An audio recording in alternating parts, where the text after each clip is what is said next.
নমস্কার। সকালের ব্রেকফাস্টে বানিয়ে ফেলুন চটজলদি এই রেসিপিটি, অথবা যারা ডায়েটে আছেন তারাও কিন্তু খেতে পারেন এই রেসিপিটি। এটি আপনাদের খুবই পরিচিত একটি রেসিপি।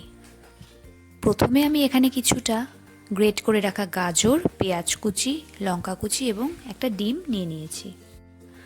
আপনারা চাইলে এর মধ্যে অন্যান্য সবজি অবশ্যই দিতে পারেন।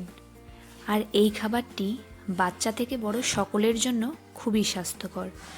আমি প্রথমে এখানে কিছুটা ওটস খুব ভালো মতো ধুয়ে একটু মেখে নিয়েছি।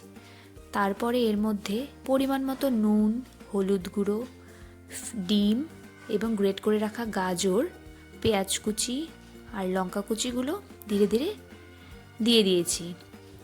তারপর একটা চামচ দিয়ে খুব ভালো মতো ফেটিয়ে নিয়েছি। আমি এখানে খুব বেশি তেল ব্যবহার করছি না, যেহেতু আমি এটা সকালে ব্রেকফাস্টে বানাচ্ছি। তো আমি কিছুটা তেল দিয়ে তেলগুলোকে কড়াইয়ের গায়ে ভালো করে মাখিয়ে নিলাম, যাতে ব্যাটারটা কড়াইয়ের গায়ে লেগে না ধরে। এরপর গ্যাসটাকে মিডিয়াম ফ্লেমে রেখে এটাকে ধীরে ধীরে ভাজতে থাকবো।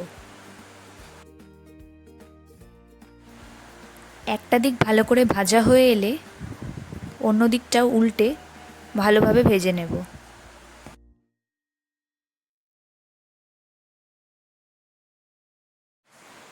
রেডি হয়ে গেল সুস্বাদু ওটসের অমলেট।